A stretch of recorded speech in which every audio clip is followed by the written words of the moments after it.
جب تک مال جان اور عزت پہ بن نہ آ جائے، ایک دم آخری سٹیپ نہ آ جائے، اس وقت تک کہ سچی قسم بھی مت کھاؤ۔ جو سچی قسم بھی بات بات پہ کھائے گا، سچی قسم، تو بھی اللہ اس کی روزی سے برکت اٹھا لے گا سچی قسم کھانے والوں سے۔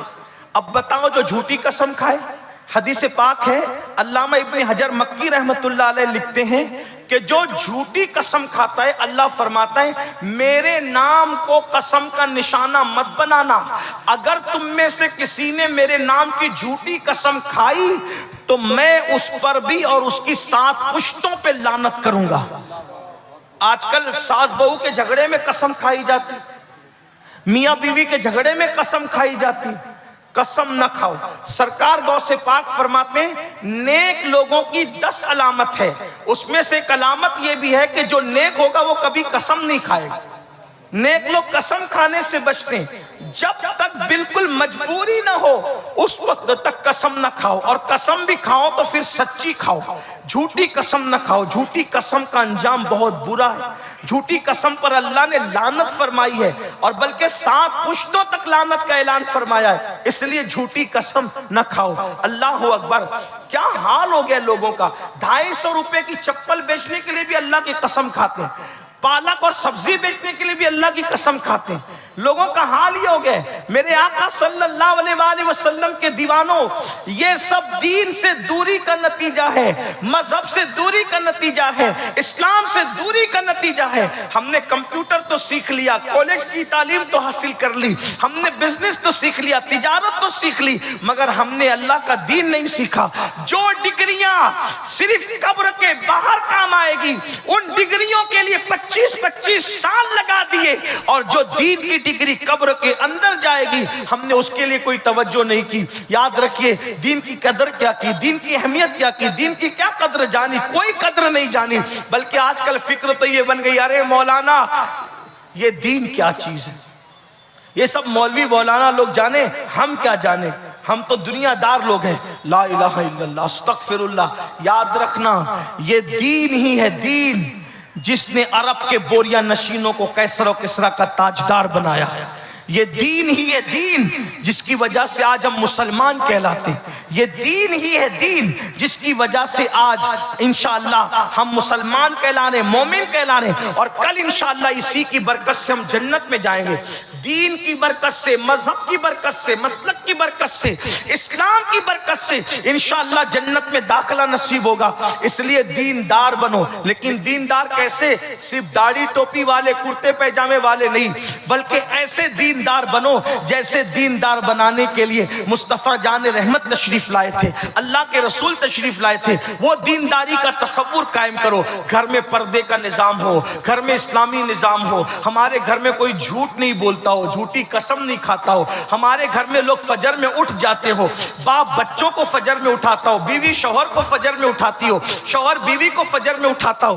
یہ ماحول ہونا چاہیے۔ ارے اگر ٹرین چھوٹنے کا خوف ہو تو پورا گھر ایک دوسرے کو جگاتا ہے، اور نماز فجر جانے کا خوف ہو کوئی کسی کو نہیں جگاتا، کیونکہ لوگوں کے نزدیک نماز کی اہمیت نہیں ہے، عبادت کی اہمیت نہیں ہے۔ اگر اسکول جانا ہو تو ماں سردی میں بھی بچوں کو جگاتی ہے، کوچنگ جانا ہو، ٹیوشن جانا ہو تو ماں باپ بچے کو مار مار کے جگاتے ہیں۔ لیکن میرے بھائیوں، میری بہنوں، ایک دن کی ٹیوشن چھوٹ جائے گی تو آپ کے بچے کا اتنا نقصان نہیں ہوگا، لیکن اگر فجر کی نماز چھوٹ گئی تو آپ کے بیٹے کا نام جہنم کے دروازے پہ لکھ دیا جائے گا، آپ کی بیٹی کا نام جہنم کے دروازے پہ لکھ دیا جائے گا، آپ کا نام جہنم کے دروازے پہ لکھ دیا جائے گا۔ کتنی افسوس کی بات ہے۔ کوچنگ کی اہمیت ہونی بھی چاہیے، اسکول کی اہمیت ہونی بھی چاہیے، تعلیم کی اہمیت ہونی بھی چاہیے، لیکن اللہ کے رسول فرما رہے کہ جس نے جان بوجھ کے نماز چھوڑی اس کا نام جہنم کے دروازے پہ لکھ دیا جائے گا۔ میرے بھائیوں، اللہ سے ڈرو، اللہ رب العزت کے قانون کی طرف توجہ کرو، قرآن کی تعلیم کی طرف توجہ کرو۔ آج سے پہلے اگر یہ سب بڑے گناہ ہو چکے، آج اللہ کی بارگاہ میں سچے دل سے توبہ کر لو، ہر گناہ کا علاج توبہ ہے۔ میرے آقا صلی اللہ علیہ وآلہ وسلم فرماتے ہیں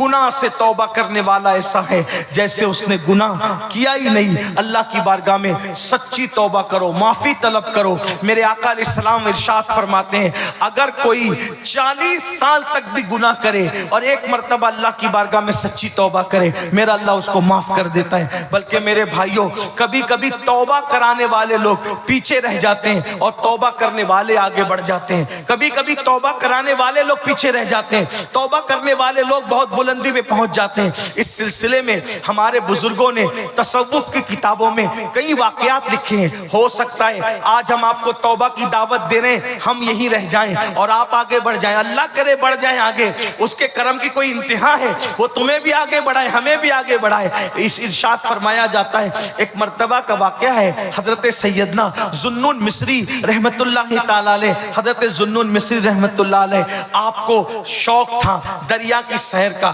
ایک بار دریا کی سیر کے لیے حضرت ذوالنون مصری تشریف لے گئے تو وہاں کیا دیکھا، ایک لڑکا اور لڑکی، بڑی خوبصورت لڑکی اور بڑا خوبصورت لڑکا، وہ دونوں وہ بھی دریا کی سیر کے لیے آئے۔ اور جب دونوں آئے تو وہ ہاتھ میں وہ موسیقی کے آلات لے کر کے، جو ستار وغیرہ بجاتے ہیں وہ لے کر آئے، شراب کی سراہی لے کر کے آئے اور آ کر کے دونوں بیٹھ گئے، دھینگا مستی کرنے لگے۔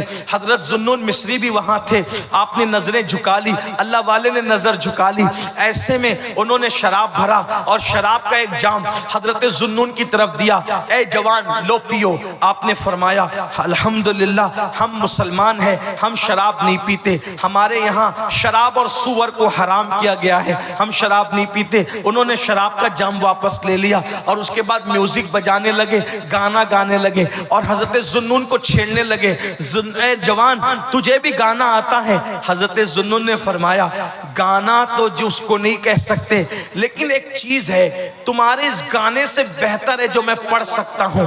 کہا اگر تم چپ رہو تو میں ابھی پڑھتا ہوں۔ ذوالنون مصری کہتے ہیں، خود فرماتے ہیں کہ میں نے قرآن کی تلاوت شروع کی، جب میں نے قرآن پڑھنا شروع کیا، قرآن ایک زندہ کتاب ہے، آج بھی قرآن کی تاثیر ہے، اگر صحیح لب و لہجے میں دل سے کوئی پڑھ دے آج بھی زندگیاں بدل جائے، زندگیوں میں انقلاب آ جائے، زندگیوں میں تبدیلی آ جائے۔ میرے آقا علیہ السلام کے دیوانوں، افسوس ہے جس قوم کے پاس قرآن جیسی زندہ کتاب موجود ہے، آج وہ قوم ناولوں میں، فلموں میں، گانوں میں الجھی ہوئی ہے۔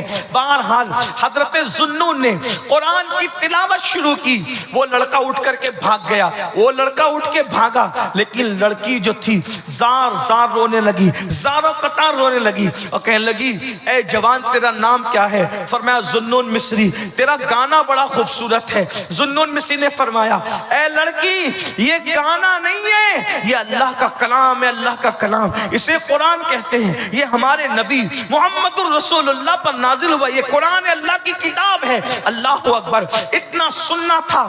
اس لڑکی نے کہا مجھے بھی یہ کتاب چاہیے۔ ذوالنون مصری فرماتے توبہ کر، اللہ کی طرف آ۔ اس نے توبہ کیا، کلمہ پڑھا اور اس کے بعد کلمہ پڑھ کے توبہ کر کے سابقہ زندگی سے، شراب سے، گانے سے، میوزک سے، موسیقی سے، عیاشی سے اور آوارگی سے اس نے توبہ کر لی۔ اس کے بعد حضرت ذوالنون اپنی طرف چلے گئے، وہ لڑکی پتہ نہیں کہاں چلی گئی، بس ایک تصور تھا، ایک لڑکی ملی تھی دریا کے کنارے، قرآن سن کے توبہ کر لیا تھا وغیرہ وغیرہ۔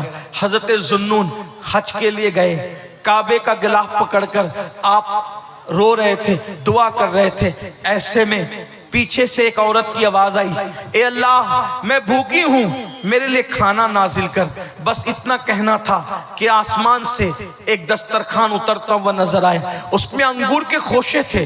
آپ نے پلٹ کر دیکھا، اے خاتون تو کتنی مقبول ہے اللہ کی بارگاہ میں، تو کتنی برگزیدہ ہے اللہ کی بارگاہ میں، تو نے مانگا اور تجھے مل گیا، کون ہے تو؟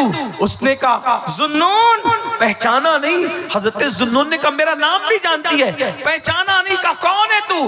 کہا تم ایک بار دریا پہ گئے تھے، ایک لڑکی ملی تھی شراب اور کباب میں، آوارگی میں ڈوبی ہوئی، تو نے اسے توبہ کروائی تھی۔ ہاں وہی تو میں ہوں، اللہ نے آج مجھے یہ مقام عطا کر دیا۔ حضرت ذوالنون کی آنکھوں میں آنسو تھے، یہ مقام تجھے مل گیا؟ ہاں ہاں مجھے مل گیا، جس دن میں نے توبہ کی تھی اسی دن اللہ نے مجھے اپنی دوستی کا مقام اور مرتبہ عطا کر دیا. سوچو ایسے ایسوں نے توبہ کی, اللہ نے ان کو یہ مقام عطا فرمائے. میرے بھائیوں میری بہنوں, سرکار مدینہ کانفرنس میں آئے ہو, اللہ کی بارگاہ میں سچی توبہ کر لو اور اپنی زندگی کو بدل دو, اللہ تمہیں بھی بڑے مرتبے عطا کرے گا. گناہ میں سکون نہیں ہے, سکون چاہتے ہو تو نیکی کی طرف آ جاؤ. حضرت ام سلیم نے پوچھا تھا یا رسول اللہ سب سے بڑی ہجرت کیا ہے؟ فرمایا گناہ سے نکل کر نیکی کی طرف آ جا, اس سے بڑی کوئی ہجرت نہیں ہے. آؤ آج ہجرت کرو گناہ سے نکلو اور اللہ کی طرف آؤ. ففروا الی اللہ, دوڑو اللہ کی طرف. اللہ مجھے آپ سب کو توفیق عطا فرمائے. گفتگو کے درمیان کوئی غلطی ہو تو اللہ تعالیٰ معاف فرمائے. آپ کو جانا نہیں ہے اس لیے کہ آج آپ کو انشاءاللہ ایک عظیم ہستی کا دنیا سنیت کی ایک عظیم ہستی کا ایک عظیم مفکرانہ خطاب سننا ہے جن سے ہم لوگ سیکھ کر آپ کو سناتے ہیں. ایسی ہستی آج آپ کی